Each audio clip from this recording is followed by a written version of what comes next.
Hi, welcome back. I'm Dr. Cheryl Meyer, and I'm a psychologist, and I'm returning to the story of Lucy in The Lion, the Witch, and the Wardrobe. So before I was starting this video, my little dog was whining. This is Leia, so I just figured I'd get her. And it's funny because I was wearing this shirt today, which is a heart and a British flag with little safety pins.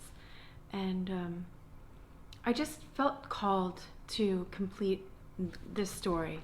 We're looking at Lucy in Narnia, and we're looking at following your intuition and learning how to follow your intuition. So I have a fire going over here. It's been raining in California, which makes it about 60 degrees. If you could just see outside, it's not that chilly, but it just felt like a day for the fireplace to be going. Aw, little Leia. Okay, so all right, let's just start where we left off. I was gonna say, I try to make my videos timeless, so I don't mention current events very often in them because I don't want to date my videos. But just know that the more you develop your intuition and learn how to practice meditating, practice quieting your mind daily. I think of the words of Christ where he said, the wise man built his house upon the stone, and the foolish man built his house on the sand. And so when the storms come, if your house is built on the sand,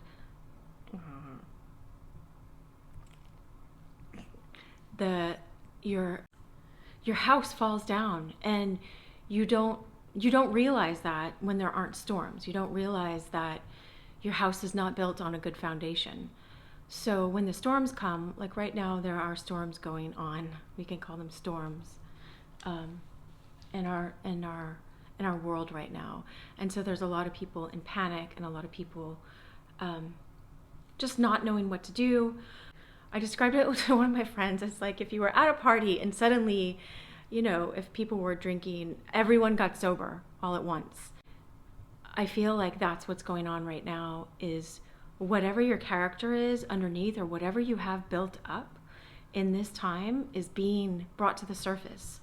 And in our own selves, in our homes, with our kids, whatever. So I thought today is a perfect day to make another Lucy video on following your intuition, because learning to follow your intuition is about reordering your life.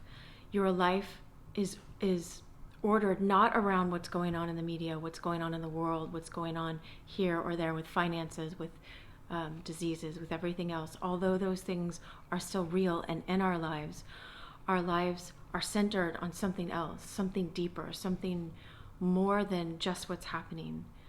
So it brings you back to a different compass.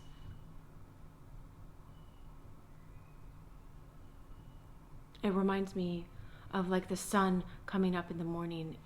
It's a new day and a new awareness. Or, well,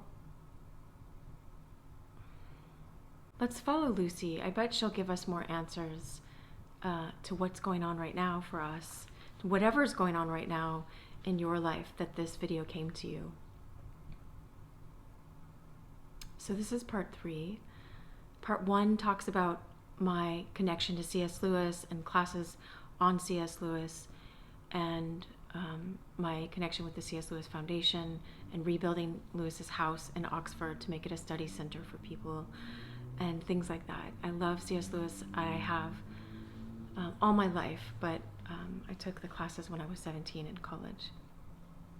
Anyway, so where we left off was Edmund had just gone off to the witch and found out that the witch wasn't who she said she was. She promised him that he was going to be a prince and rain after her and all this stuff. And really, she gave him a scrap of bread and, this dry bread, and was just about him betraying his siblings and her finding them so that her reign wouldn't end. Yes, I forgot. I talked about the Beavers, and Susan and Peter and Lucy, how they got away and they met Father Christmas, Santa Claus, Saint Nicholas. And they were going to the stone table and they were trying to beat the witch.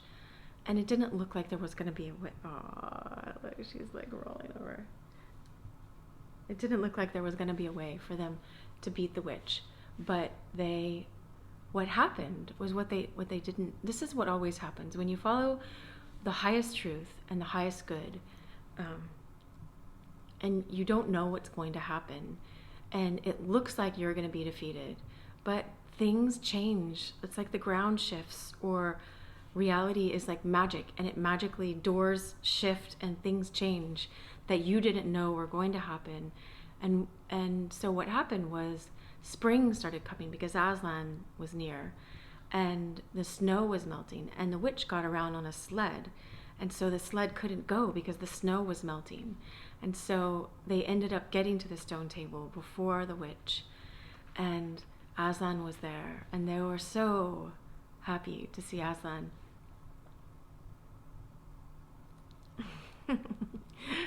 But they were scared too, and so Peter was like, ladies first, and Susan's like, no, you're the eldest.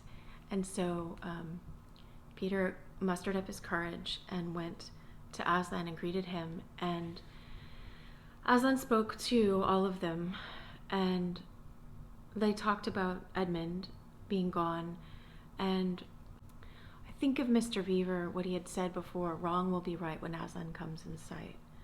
When he shakes his mane, it'll be spring again, you know. So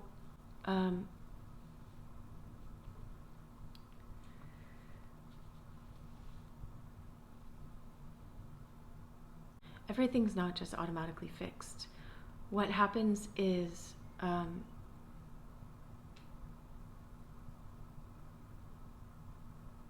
wolves show up, and Peter has to protect Susan and Lucy, and they climb up a tree, and one of the wolves is killed, and one runs back to the queen, she calls herself the queen, the White Witch, and he tells her they made it to Aslan, and Aslan is there. And so the queen was going to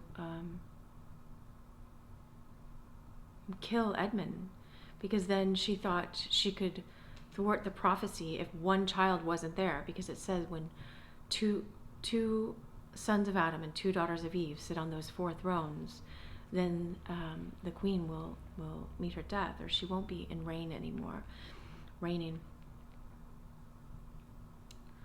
So the wolf goes back, and they're planning on getting Edmund, but there was a search party that went out after, followed the wolf and rescued Edmund, brought him back, and it said that Aslan had a long talk with him, and he was completely forgiven. And Aslan asked the kids, he said to everyone, he said, I have spoken to him. No one needs to talk to him about what has happened. There's this beautiful part in the book where, well, the sad part, the queen comes later, because she said, that child, that boy, I have a right to his life. He was a traitor. And you know the law, it's like karma, or the law of cause and effect, that his blood is mine, because he had turned to her.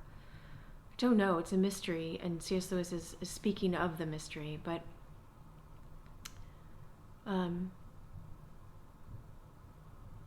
other people were, yelling out things, and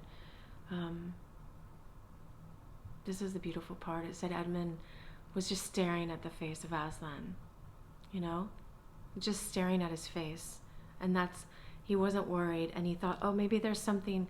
At first he thought, maybe there's something I ought to say, and then he just got this feeling. This is like your intuition. He got this feeling that all he had to do was wait at that moment. He had to wait. He had already had the long talk with Aslan, had been completely forgiven, and was just looking at his face like you're looking at the sun, you know?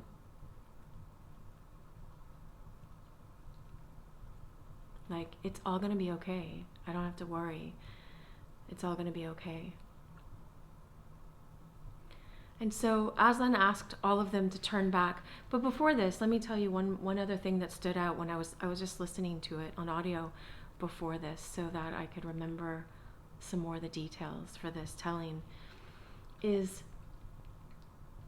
oh, look at the dog keeps licking me. There you go. When the search party went to go get Edmund, the queen disappeared. They didn't see what happened to her. They were rescuing him, and she got out of their sight, and the dwarf that was with her disappeared too. And what happened is they turned into stone, and they turned into rocks. It was, I noted it. It said the queen had this magic ability to make things look like what they weren't. And that's what our ego does, our egotism does, and this part of ourselves that's not in our soul selves or in touch with these higher realities, higher understandings, our spiritual depth. Something will look like the answer, like, oh, if I take this shortcut here, this is going to provide all my happiness or all my wealth or all my abundance or all, all that I ever wanted. And so the ego sees things a certain way, and it will present things to you that look like they're going to provide you happiness. And then we find out if they are the true thing or not, And it was so neat. It's just a sentence, but it's how C.S. Lewis described what the magic is. The bad magic, let's say, of the witch is she can make things look like what they're not. And so let's go back to Lucy and her intuition. So what happened is, so Aslan spoke with the witch, and we don't know in the story at first what he's saying to the witch. Do you want to get down? What happens is the witch negotiates with Aslan, and all Aslan says to the people and to the animals, the talking animals, is that a deal has been made and Edmund's life is saved. And then the witch goes, and then the story goes on, and everyone gets pretty somber. It was a serious conversation, and it wasn't as joyous as earlier in the day. It had been all joyous, and the night before they said it was joyous. The night before, so they leave the stone table. They have met the stone table, and Aslan said this stone table is needed for other purposes. So what happens is they leave, and Peter and Aslan are speaking, and I won't tell you the whole story. You can read it. I want you guys to be able to read the book. But Aslan is telling him strategically how to fight the witch, and Peter is like, aren't you going to be there? And Aslan says, I can make no promises of that. We'll see what's going to happen. So Peter has to be prepared. But what happens that night is they go to the fords of Varuna, I think. And I've only read the story like 1,000,000 times or listened to it as well. I used to go on road trips all the time and just listen to the books over and over and over, unabridged, and the abridged ones, some of the dramatic ones when my kids were little. What happens is they're going to sleep that night, but Susan couldn't sleep and Lucy couldn't sleep, of course. And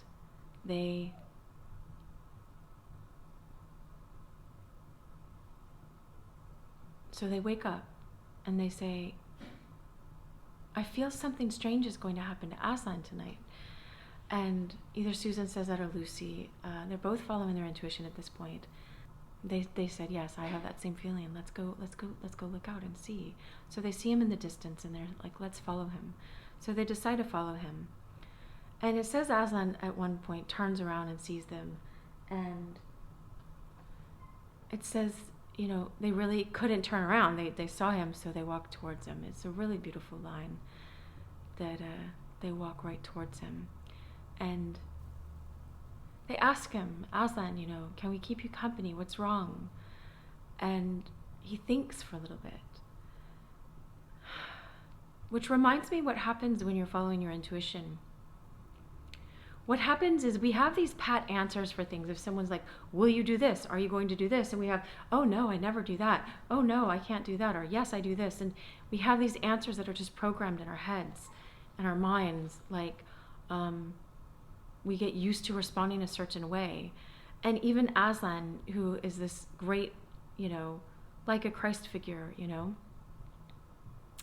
stops in the story and he thinks and he's like, they asked, in this moment, you're present in this moment. This is part of following your intuition and quieting the chattering mind, quieting our mind that's addicted to thoughts, that just wants to have thoughts ruminating over and over again. And we keep going down all these different avenues, and a thought oftentimes wants to be fed. And so it's like, here's a thought, here's a thought, here's a thought. And they all are like, feed me. And so you're giving them food and they're just growing. And then they can take over your mind instead of just going to your heart center. Oh, look, yeah, the heart. I forgot the heart center with the safety pins. I love it because it's like healing, So you go into your heart center and you check. I sing part of the Beastie Boys songs to my kids sometimes. Check yourself before you wreck yourself. You better check yourself before you wreck yourself. But it's not just like, oh, I'm going to get in trouble, check. It's check. Wait a second. Like I said in the other videos, I look at the wind. There's a little bit of wind out there blowing in the leaves. And because it helps center me. It helps me go back to the present moment. And Aslan says, yes, you may come with me because I'm lonely. I'm like, I almost started crying just listening to him say that because he said, I'm sad and I'm lonely. It's just weird to think of Christ or Aslan, Aslan as I know him in all the books, being lonely, or sad. But he has real feelings and real emotions. And so he says, lay your hands on me. And it says like they've wanted to this whole time, ever since they met him. And they put their hands on him and they're on his mane, like the big lion's mane. And they walk with him. But he makes them promise that, when I tell you to stop, you stop and you don't keep following me after that. So they promise to do that. So they go with him, and then when he goes on, they see he's going towards all these ugly creatures, and the witch is there, and Lucy and Susan are like, oh, why, just waiting. Why aren't you fight them, Aslan? Fight them. Why don't you roar at them? Like they know the power that he has for these evil creatures. They don't have power over him, but it is like what Christ said in his words. He says, I lay my life down willingly. It's not, no one's taking it. It said no one takes. I've meditated a lot of times on this one passage, and it's still a mystery. I'm not saying I know it. I want to enter in more. But I know that he says, no one takes my life from me. I lay it down of my own accord. And what I've heard from a wise man, it teaches me a lot. He said, a yes isn't a yes unless you can actually say no. And so Aslan or Christ, either of them could say no. They could say, no, I choose to keep my own life. They didn't, it's not, yes, fine. I have no choice in this. It's a choice. It's hard to describe. But anyway, Lucy and Susan could feel it. They could feel it because they knew that he could have fought any of one of them and knocked them over and saved his own life. But he didn't, because he said at one point that it was his life in exchange. I know the witch said it. The witch said, "You fool, you have traded now your own life for the boys. But what's to stop me now that you're dead? Who's going to stop me from taking the boys' life as well?" Like, she thinks she's going to win both, Edmund's life and all the other people, and destroy them and take down Aslan. And in the book, they talk about the deep magic and the witch. Okay, so if you think of how this is how the ego works, our egotism works, it can't see the ways of the spirit, can't see the ways of the soul. And so it would never guess that someone would willingly give their life, or that you would take the highest love path and something good will come out of that. It only thinks ego. And so it only sees what it can see. It doesn't see the deeper truths and what can happen when people act on love and act on their highest courage and take the highest path in their life and go for the fullness of love instead of just mediocre love. I call it going for 10 out of 10 instead of 7 out of 10. Living our lives at a level of 7. And instead of doing that, going, wait a second, we're meant to, if God is love, we're meant to have the highest form of love and cultivate that in our lives and not be scared of what surfaces. I know for myself, I know as a psychologist, and I know in my own life that when I was living at like a 7 versus going for a 10 now, going for how to have the fullest of love, it's like all this stuff was stagnant.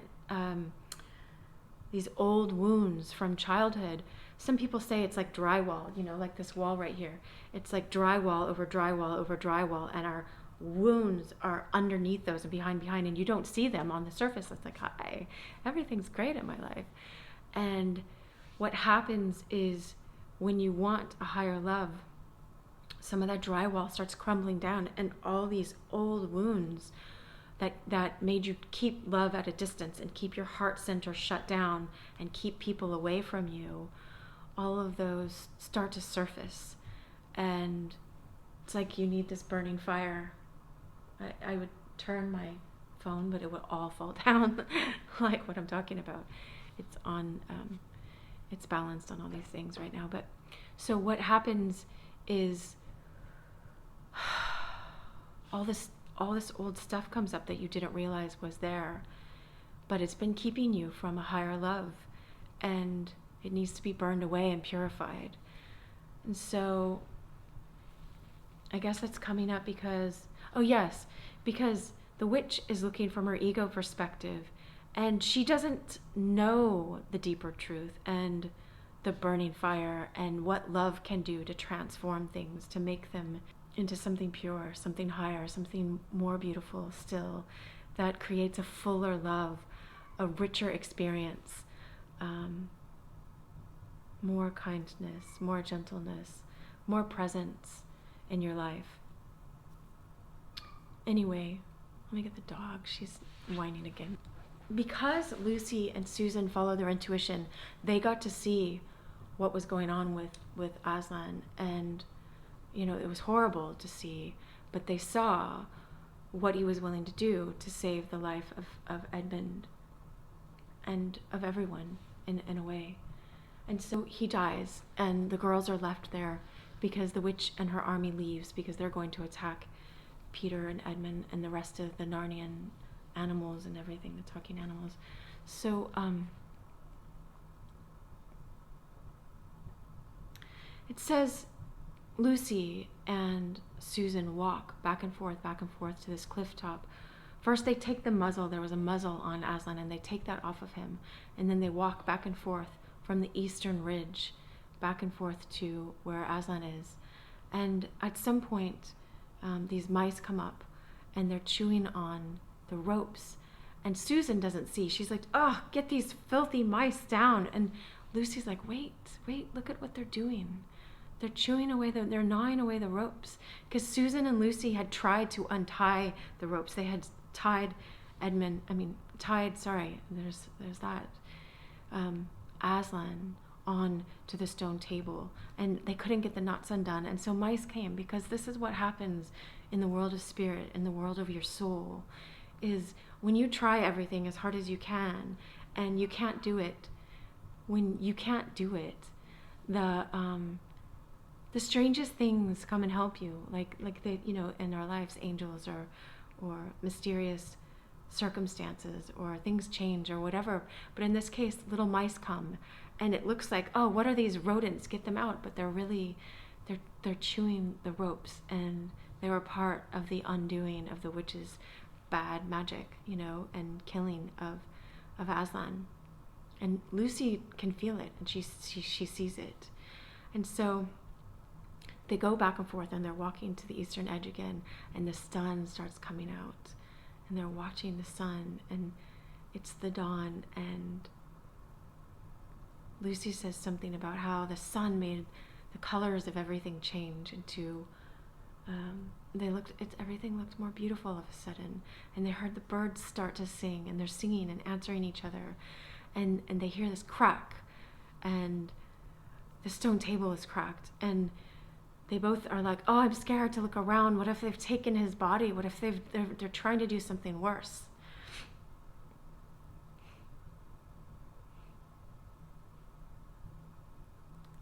But they turn around, and they go, and they don't see his body, just like Maria Magdalena and the others. They didn't see the body of Christ. Where have you taken him? Where is he gone? And after he died, I forgot, it says they cried and cried all night until they couldn't cry anymore.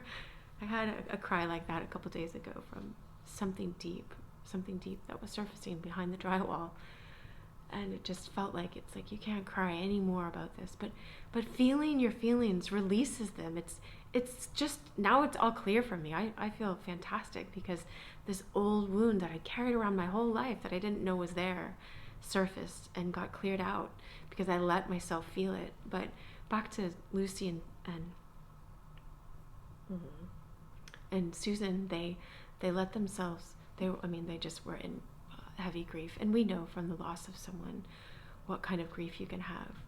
And the loss of what you thought was going to save you, this high love, this Aslan. Oh, I'm about to reveal what's about to happen, There's, I think, the stone table, in the background. And this is what happens next is, Susan says, is it magic? And Aslan's like, yes, it's a deeper magic. And he appears, and they're like, are you alive? You're alive, you're alive. And he's like, yes, I'm alive. And he breathes on them or whatever, comes over to them, and they play, and it says they jump around like cat and mouse, and they say, it's like all the weariness of the night and all their hunger and everything. It's like everything sad about them goes away in this romp that they have with Aslan, and it's like he refreshes and restores them back to this beauty and this health and this full heart of love again, but he says there's more to do. And so he says, you can get on my back, and they get on his back, and they get to go really fast, like faster than a horse, and all over Narnia. And they're going to the witch's house to rescue all the people that were turned to stone by her, so that they can go help the others that are in battle right now. And so they go, and it's beautiful because Lucy's the one that finds Mr. Tumnus in a corner, and he is turned to stone, and she calls to Aslan, come, Mr. Tumnus is right here. And they watch in wonder as Aslan breathes on all these animals, and they turn from stone back into live people. And stone is such an example all throughout the Holy Scriptures, the scriptures of the Old Testament and the New Testament, And I'm sure in other people's holy scriptures as well, a stone is an example of this, but it's like Moses was given the commandments on stone. And Jesus, when he turned water into wine, it was stone pots that they added water, and then he turned it into this joyous substance, this wine. And it's like, I will take your hearts of stone and turn them into hearts of flesh, hearts full of love. And so it's like these creatures that were turned to stone by egotism does this to us. We become fake and cut off from our own authentic, real, loving selves. And anyway, Aslan breathes on us, like the love breathes on us and wakes us up again to true love and finding love's true path that we can't see with our egotism eyes. And so our intuition is so important on this. It will keep telling us in our guts how to find the love and how to find the love path, how to find the soul path. So Lucy finds Mr. Tumnus from her love. I had this experience. I was in Turkey, and I didn't know where my friends were. I was going to meet them for the sunset. Or I heard that they were at sunset, and they said, come join us. And I had forgotten, but everyone else was on the tour bus, and the tour leader was like, "What? You can't leave. What? You're never going to find them." And I'm like, I will by my heart. I just knew it in my heart. And I mean, I knew I could possibly not find my friends, but I just was like, I knew I could find them. And I had just given up. Like, I just wasn't going to look first, because I know that if you look and you keep thinking something's lost, you keep experiencing they're lost, they have to be found. And I'm like, no, they're not lost. I know that it's hard to, it's like love, whatever is love is always found. I'm trying to describe, like, there's a microcosm in this world and a macrocosm. It's as above, so below. I know. It's like I'm trying to bring it back to Christ and what you might relate to if you're into the Narnia books. But he says the kingdom of God is within you. And so, and Christ is in the heart of God, and we are in Christ, and Christ is in our hearts. It's kind of like the world is in you, but you're also in the world. It's our world. It's I know. It's like Narnia is in the wardrobe, but they're in Narnia, and is the wardrobe in Narnia now? It would be a very late night conversation to have about what is the nature of reality and our world, and what does Christ mean when he says the kingdom of God is within you, and the different levels of. But anyway, I knew that my friends were not lost, and in my intuition, it just said, just go where the most beautiful place is on this whole mountaintop where we were, where these salt mine things were, salt springs that went all the way down near Ephesus in Turkey. And right when I was about to pray, like, God, I don't know if I'm going to be able to find my friends. I got this inclination to look left, and they were just about out of my eyesight. They were right there. And I ran over. I was like, okay, so I knew I would find them, but I didn't know. And then there they were. And like 10 seconds later, they would have been out of my sight. But I ran, and I was so elated. I didn't care what happened the rest of the night. I was like, I knew it. And your intuition will do that. It will give you, you can start small, but just start trusting your intuition, and it's like you'll get confirmations that it does work. So anyway, and it works by love. I don't know how else to describe it. Love was what brought Lucy and Susan to wake up and then follow Aslan, and then love was what brought Aslan to give him his own life up for Edmund. But love also is what brought Lucy to find Mr. Tumnus in a corner somewhere turned to stone, so that Aslan could restore him. And so when let's see, the next part, let's say, is they leave the castle and they run towards the battle, and the battle is in full heat, and all full heat of battle. All these people on the good side are turned into stone, and they're all fighting, and Aslan comes and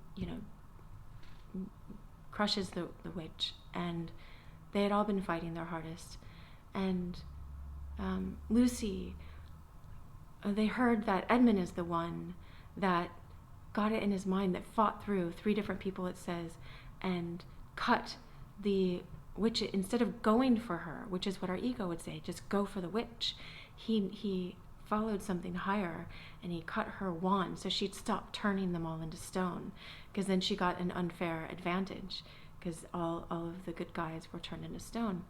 But he got really horribly wounded, was at the point of death, it seemed like. And Lucy had this magic cordial again that Father Christmas had given to her, and so she was she just gave Edmund like a drop, and he was getting better, but Aslan said to her, there are other people that are wounded, and she was like, just a second, and he was like, wait a second.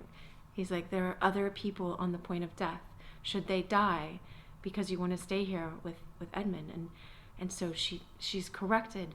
When you listen to your intuition and you follow the voice of your soul and your spirit, or the Holy Spirit, when you get a reprimand like that, you want to follow quickly, and you do. Your heart usually yields. It yields to the Spirit. It yields. So she yielded right away to Aslan, and noticed that she was in her own mind and trying to do her own thing at that moment. And instead of trusting that Aslan was telling her to go help the others for a reason. And so she went, and they all got better, and they all went to the castle Cair Paravel, and Aslan crowned them kings and queens of Narnia. And he said, once a king or queen of Narnia, always a king or queen of Narnia. And I know I said this in a different video, but you probably haven't seen that video.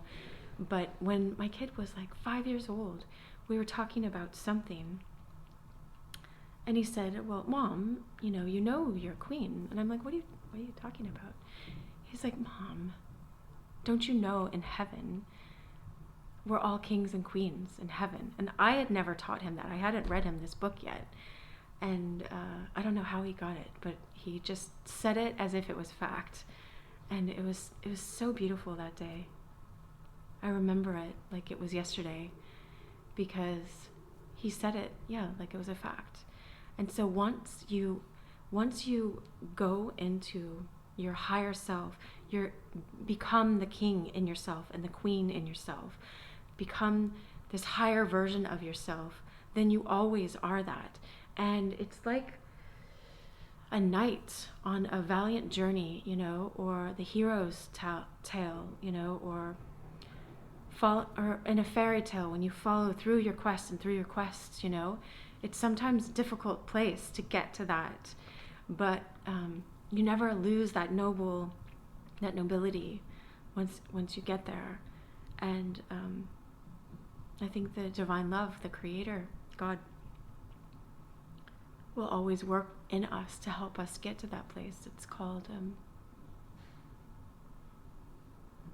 metanoia is the word for repentance, metamorphosis of your nous. You come to a higher state of yourself. It's like Jesus saying, forgive them, they know not what they're doing. You finally do know what you're doing on a lot higher capacity, and you're operating more in love. And so they become kings and queens in Narnia, and we're almost at the end. But what happens one day, so Aslan left, he snuck away, and they say, well, he's a wild lion. And it's just like the spirit. You can't tell when it's going to come and when it's going to go. Just like your muse, or when you're inspired to do something. You can't grasp hold of it. We try to grab hold of things. Our ego does. And you can't like that. This is love, and love is everlasting, and it's deep. And it continues, but you can't grab hold of it the same way you can grab hold of ego things that you think are going to fill you, that don't fill you anyway, And so one day there's the White Stag, and in my last video, I saw a deer. It's the video I made on to love or not. Is it better to have loved and lost or never to have loved at all? And so it's in that.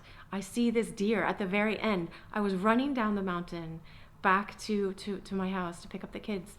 And I was like, gosh, wouldn't it be so amazing to see a deer right now? But I thought, oh, it's the wrong time to see a deer. I'd have to wake up really early in the morning or come at dusk. But it wasn't those times. It was only 2 o'clock.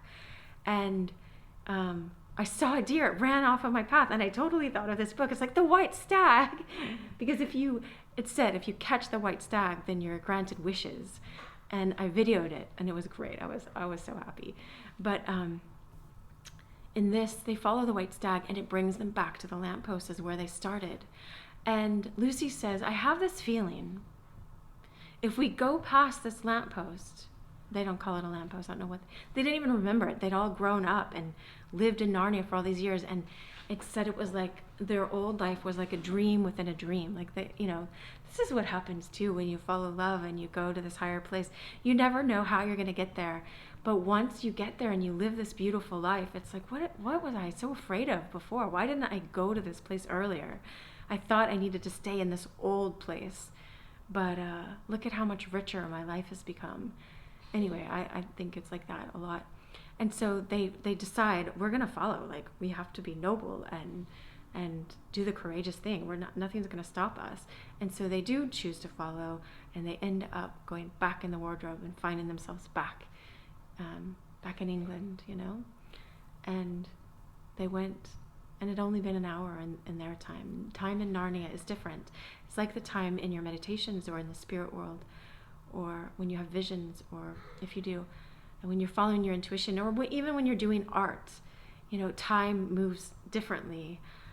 Or when you're a child, when they're at play, time moves differently for them. They experience time differently. And so they went back and they spoke to the professor, and he says, you can't talk about this to everybody, only to people that have been to Narnia, and they're like, well, how do we know? Oh, there's something in their eyes. There's something that tells you that they know that deep experience. So anyway, keep following your intuition. Don't let fear and panic or anxiety run your life. Don't lose yourself in your own mind. You can, you always have a choice, but let love rule, it's a Lenny Kravitz song, let love rule. Choose to yield to love. Choose not to let anxiety or whatever's pressing at the moment, the ebb and flow, take over your presence. Practice presence every day. As you practice presence and practice following your intuition, you develop a discipline of that. And that discipline is like building your house on the rock. When the storms come, it will calm you back down, and you can be a light to other people and be love to other people and be solid for other people, like God is for us, like Aslan is for us. We give that to other people, not out of fakeness, out of you've worked really hard to keep developing that presence and awareness and trusting it. It takes time to trust it and build up that trust in your own self. And then it brings so much love to other people. It brings so much love and light and blessings, if you want to call it that. Gifts.